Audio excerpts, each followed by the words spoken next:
कहानी की शुरुआत होती है सन 1953 से। यहाँ पर हमें न्यू मैक्सिको में 5 कीज नाम का एक घर दिखाया जाता है और ये घर होता है एलिस का, जो अभी एक छोटी बच्ची है। वो इस घर में अपने माता पिता और अपने छोटे भाई के साथ रहती है। एलिस के अंदर अभी भी वो शक्तियां हैं जिससे वो आत्माओं को देख सकती है, और जब वो अपने और अपने भाई के कमरे में जाती है वहाँ पर उनके खिलौने बिखरे हुए होते हैं। एलिस अपनी मॉम को बताती है कि ये उसी बच्चे की आत्मा करती है जो हमारे घर में रहती है। एलिस की मॉम को विश्वास है कि वो सच कह रही है। उसकी मॉम जानती है कि उसके अंदर कुछ खास शक्तियां हैं, लेकिन एलिस के पिता एलिस के किसी बात पर विश्वास नहीं करते। एलिस का छोटा भाई अपनी मॉम से कहता है कि मुझे डर लगता है, इसलिए उसकी मॉम उसे एक सीटी देती है और कहती है कि जब भी तुम्हें डर लगे तुम इस सीटी को बजाना, मैं आ जाऊंगी। अब रात को जब एलिस और उसका भाई कमरे में सो रहे होते हैं तभी कमरे में उस छोटे बच्चे की आत्मा आती है, जिसे देखकर एलिस का भाई डर जाता है। वो अपनी मॉम को बुलाने के लिए सीटी ढूंढता है, लेकिन सीटी उसे नहीं मिलती और अब वो डर के मारे चिल्लाना शुरू कर देता है। एलिस के पिता यहाँ पर आते हैं और एलिस से पूछते हैं, क्या तुमने फिर से आत्मा को देखा था? एलिस कहती है कि हाँ, मैंने आत्मा को देखा था। इस बात पर उसके पिता को गुस्सा आता है। उन्हें लगता है कि एलिस झूठ बोलती है। वो एलिस को बुरी तरह से मारते हैं और नीचे बेसमेंट में बंद कर देते हैं और कुछ ही देर बाद बेसमेंट की लाइट चली जाती है। चारों तरफ अंधेरा होता है। तभी वहाँ एक आवाज आती है और वो एलिस को कहती है कि घर में रोशनी चाहिए तो तुम्हें इस दरवाजे को खोलना होगा। वहाँ की होल से एक रोशनी उसी की तरफ आ रही होती है और इस दरवाजे की चाबी वहीं पर होती है। इसके बाद एलिस उस दरवाजे को खोल देती है। दरअसल ये एक दूसरी दुनिया का दरवाजा है और जैसे ही दरवाजा खुलता है उसके अंदर से एक शैतानी आत्मा आती है जो एलिस के शरीर पर अपना कब्जा कर लेती है और इसके बाद उसकी मॉम को मार देती है। एलिस हमेशा अपनी मॉम की मौत के लिए खुद को जिम्मेदार समझती है। धीरे धीरे वक्त बीतता है और एलिस अब 16 साल की हो चुकी है। एक दिन वो अपने घर में एक लड़की को देखती है जिसकी हालत बहुत ज्यादा खराब होती है। ये बात वो अपने पिता को बताती है। उसके पिता एलिस की मॉम की मौत के बाद पूरी तरह से दिमागी रूप से स्टेबल नहीं है। वो एलिस के किसी भी बात पर विश्वास नहीं करते, इसलिए एलिस के ऊपर हाथ उठाते हैं, पर एलिस भी उनका सामना करती है और वो अपने पिता को और अपने छोटे भाई को हमेशा के लिए छोड़कर घर से निकल जाती है। यहाँ से कहानी सन 2010 में आती है, जहाँ पर एलिस को दिखाया जाता है जो अपने 2 साथियों के साथ उन लोगों की मदद करती है जो आत्माओं से परेशान है, जिनके घर पर बुरी आत्माओं का वास है। और एक दिन उसे टेड नाम के आदमी का मेक्सिको से कॉल आता है जो उसे बताता है कि उसके घर में कुछ अजीब हो रहा है। एलिस अपने 2 साथियों के साथ वहां पर पहुंच जाती है और वो देखती है कि ये वही घर है जिसमें बचपन में वो अपने माँ बाप और अपने छोटे भाई के साथ रहा करती थी, जहाँ पर उसकी मॉम की हत्या हुई थी। अब ये इस घर की इन्वेस्टिगेशन करना शुरू करती है। यहाँ पर इनके बचपन की बहुत सारी चीजें जो कि त्यों ही होती है, क्योंकि कई सालों तक इस घर में कोई भी नहीं था। यहाँ पर एलिस को सीटी भी मिल जाती है जो बचपन में एलिस की मॉम ने उसके छोटे भाई को दी थी, ताकि जब भी उसे डर लगे तो वो सीटी बजाकर अपनी मॉम को बुला ले। पर आखिरी बार उसे सीटी नहीं मिली थी और अब सीटी एलिस के पास है। वो इसकी एक फोटो खींच लेती है और तभी कोई आत्मा उस पर हमला करती है और सीटी उससे छीन लेती है। अब एलिस अगली सुबह एक कैफे में जाती है जहाँ पर उसे 2 लड़कियां मिलती है। वो उनसे बात कर रही होती है कि तभी वहाँ पर एक आदमी आ जाता है और ये एलिस का छोटा भाई होता है। एलिस का भाई आज तक उससे नाराज होता है क्योंकि वो उसे अकेला उसके पिता के पास छोड़कर चली गई थी, जो कि उसके साथ बहुत ही गंदी तरीके से बिहेव करते थे। इसलिए वो अपनी बहन से बात किए बिना ही यहाँ से निकल जाता है। पर एलिस उसकी छोटी बेटी को सीटी की फोटो देती है जो बचपन में एलिस की मॉम ने उसके छोटे भाई को दी थी और कहती है कि ये अपने पिता को दे देना। इसके बाद वो वापस रात को अपने उसी घर में आ जाती है जहाँ पर वो इन्वेस्टिगेशन करने के लिए आई है। यहाँ पर जब इन्हें सीटी की आवाज आती है जो कि दीवार के पीछे से आ रही होती है, बाहरी दीवार नहीं बल्कि एक दरवाजा होता है। वो अपने पिता के चाबियों के गुच्छे में से एक चाबी निकालती है और दरवाजा खोलती है। वहाँ पर उसे वही सीटी मिलती है जो रात को आत्मा ने उससे छीन ली थी। यहाँ पर एक लड़की भी होती है, लेकिन ये एक असली इंसान है जिसे यहाँ पर बंदी बनाकर रखा गया है।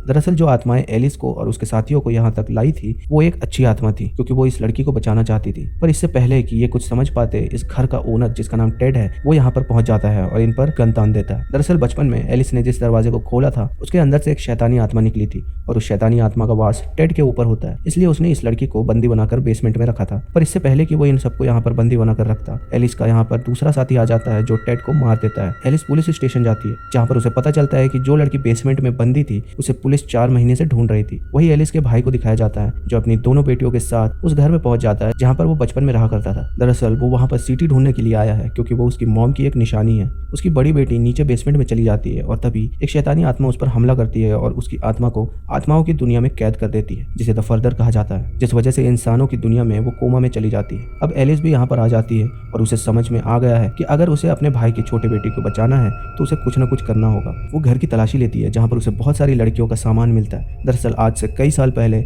जब एलिस ने बेसमेंट में की से एक दरवाजा खोला था तो दूसरी दुनिया की एक आत्मा जिसे की फेस कहा जाता है वो हमारी दुनिया में आ गई थी और उस आत्मा ने एलिस के पिता को अपने कब्जे में ले लिया था, जिस वजह से एलिस के पिता ने कई लड़कियों को यहाँ पर बंदी बनाया और उन्हें मार दिया। और आखिरकार घर छोड़ने से पहले जिस लड़की को एलिस ने अपने घर पर देखा था वो कोई आत्मा नहीं थी, वो असल में एक लड़की थी जिसे उसके पिता ने घर पर कैद कर रखा था। अब यहाँ पर एलिस किसी भी कीमत पर अपने भाई की बेटी को दूसरी दुनिया से वापस लाना चाहती है। वो घर पर इन्वेस्टिगेशन करना शुरू कर देती है और जब वो एक सूटकेस खोलती है तो उसके अंदर से की फेस निकलता है और वो उसकी आत्मा को भी द फर्दर यानी कि आत्माओं की दुनिया में कैद कर लेता है। उस दुनिया में जाने के बाद एलिस को अपने बचपन का रूप दिखता है। छोटी एलिस अपने भविष्य के रूप को बताती है कि उस की फेस के पास ऐसी चाबी है जिससे वो दूसरी दुनिया को और हमारी दुनिया को कनेक्ट कर सकता है, और उसे कनेक्ट करने के लिए जो दरवाजे खोलने होते हैं उसने वो सारे के सारे दरवाजे खोल दिए हैं। बड़ी एलिस अपने छोटे रूप से कहती है कि तुम्हें डरना नहीं चाहिए, तुम्हारे अंदर बहुत सारी शक्तियां हैं, और तभी उसके पीछे से की फेस आता है और उसे पकड़ लेता है। इंसानों की दुनिया में एलिस के भाई की दूसरी बेटी को दिखाया जाता है, जो बताती है कि उसके अंदर भी ऐसी शक्तियां हैं जिससे वो आत्माओं की दुनिया में जा सकती है। और अब वो एलिस को अपनी बहन को बचाने के लिए आत्माओं की दुनिया में पहुंच जाती है, जहां पर उसे उस लड़की की आत्मा मिलती है जिसे आज से कई साल पहले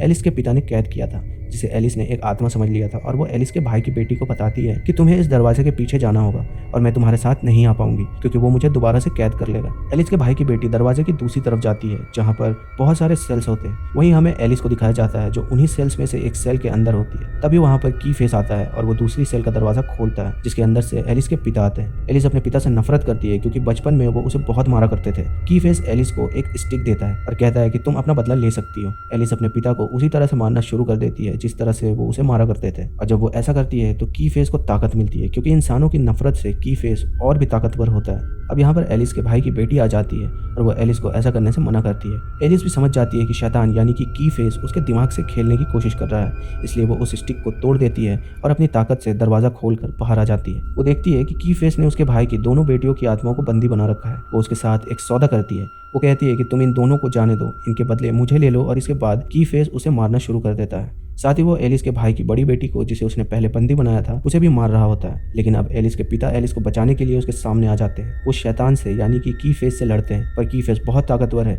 इसलिए वो एलिस के पिता की आत्मा को मार देता है और अब वो एलिस के गले में अपनी उंगली डाल देता है। साथ ही एलिस के भाई की जो बड़ी बेटी होती है, असली दुनिया में उसका शरीर भी मर रहा होता है क्योंकि यहाँ पर की फेस उसकी आत्मा को मार रहा है। और तभी उसके भाई की छोटी बेटी की आत्मा उसकी तरफ सीटी को फेंकती है जो बचपन में उसकी माँ ने उसके छोटे भाई को दी थी। और जब एलिस सीटी बजाती है तो वहाँ पर उसकी मॉम आ जाती है जो उसकी फेस को यहाँ से भगा देती है। और अब ये एलिस के भाई की बड़ी बेटी की आत्मा को उस जगह तक पहुँचाना चाहते हैं जहाँ पर उसका शरीर है, लेकिन इन्हें रास्ता नहीं मिल रहा होता। एलिस के पास यहाँ पर चाबियां भी होती हैं जिससे वो एक दरवाजा खोलती है, और यह दरवाजा खुलता है जॉश के घर के एटिक में, जिसे हमने फर्स्ट पार्ट में देखा था जब उसका छोटा बेटा एटिक में गया था और उसने वहाँ पर कुछ आवाज सुनी थी और वो किसी चीज को देखकर खुद डर गया था। दरअसल वो यही दरवाजा था। इसके बाद एलिस एक और दरवाजा खोलती है जहाँ पर उसे अपने भाई की बड़ी बेटी का शरीर मिल जाता है। वो उसकी आत्मा को उसके शरीर तक पहुंचा देती है जिससे वो असल दुनिया में भी होश में आ जाती है। इसके बाद एलिस अपनी मॉम की आत्मा के गले लगती है। वो उससे अलविदा लेना चाहती है। एलिस की माँ एलिस से कहती है कि कभी भी मेरी मौत के लिए अपने आप को जिम्मेदार मत समझना, इसमें तुम्हारी कोई गलती नहीं थी। और इसके बाद वो आत्माओं की दुनिया में चली जाती है। एलिस और एलिस के भाई की छोटी बेटी भी वापस अपने शरीर में आ जाते हैं। ये सब जख्मी होते हैं, इसलिए इन्हें हॉस्पिटल ले जाया जाता है जहाँ पर एलिस का भाई भी आता है। एलिस अपने भाई को उसकी मॉम की सीटी देती है। अब इन दोनों के बीच में सारे गिले शिकवे पूरी तरह से खत्म हो जाते हैं। ये दोनों एक दूसरे को गले लगाते हैं और अंत में दिखाया जाता है कि एलिस को एक सपना आता है जिसमें वो जॉश के घर को देखती है। जॉश का बेटा डल्टन अपने बेड पर सोया होता है और तभी उसकी खिड़की पर उसे एक लाल चेहरा दिखता है जिससे एलिस की नींद खुल जाती है। और ठीक उसी वक्त उसे जोश की मॉम का कॉल आता है। जोश की बचपन में एलिस ने मदद की थी और अब जोश की मॉम एक बार फिर से एलिस को अपने घर पर बुलाना चाहती है। वो कोमा में चला गया है और ये बात पहले से एलिस को पता होती है। दोस्तों, उम्मीद करता हूँ कहानी आपको पसंद आई होगी, तो वीडियो को लाइक और चैनल को सब्सक्राइब जरूर कर देना।